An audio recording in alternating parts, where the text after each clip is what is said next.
இன்று மாசி மாதத்துடைய கிருத்திகை. முருகனுடைய அருள் நமக்கு கிடைப்பதற்கான ஒரு அற்புதமான ஒரு நாள்.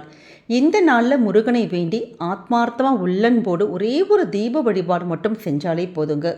உங்கள் வீடாக இருக்கட்டும், கோவிலாக இருக்கட்டும், ஒரே ஒரு தீபம் முருகனுக்காக நெய் அல்லது நல்லெண்ணெய் விட்டு தீபம் ஏற்றி, உங்களுக்கு வாய்ப்பு இருக்கக்கூடிய பட்சத்தில் உங்களுடைய வீட்டில் பருப்பு பாயசம் நம்ம வீட்டில் செஞ்சு சுவாமிக்கு நிவேதனமாக வைக்கிறது ரொம்ப விசேஷம். அப்படி அதை மாதிரி பண்ண முடியல அப்படிங்கிறவங்க ஏதாவது ஒரு இனிப்பான பொருட்கள், பாலில் நாட்டு சக்கரை போட்டு வைக்கிறது, இல்லாட்டி உலர் திராட்சைகள், இல்லை பழங்கள் ஏதாவது இருந்தால் சுவாமிக்கு நம்ம நிவேதனம் வச்சு தீப வழிபாடு பண்ணுறது ரொம்ப ரொம்ப விசேஷம். இன்றைய நாளில் முருகனுக்காக நம்ம வேண்டி இப்படி கேட்குறப்ப என்ன கஷ்டங்கள் தீரணுமோ அந்த கஷ்டங்கள், நம்முடைய காரிய தடைகள் எல்லாமே நிச்சயமாக முருகன் அருளாலே எல்லாமே சரியாக்குங்கிறது தான் ஐதீகம். அப்படி இன்றைய நாள் இப்படி தீபங்கள் ஏற்றிட்டு கோவிலாக இருக்கட்டும், வீடாக இருக்கட்டும், நம்ம சொல்லக்கூடிய ஒரு சக்தி வாய்ந்த மந்திரம். இந்த ஒரு மந்திரமானது வாழ்க்கையில் இருக்கக்கூடிய எல்லா தடைகளும் தவிடு பொடியாகும்னு சொல்லப்படுது.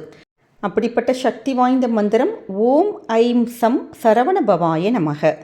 ஓம் ஐம் சம் சரவண பவாய நமக.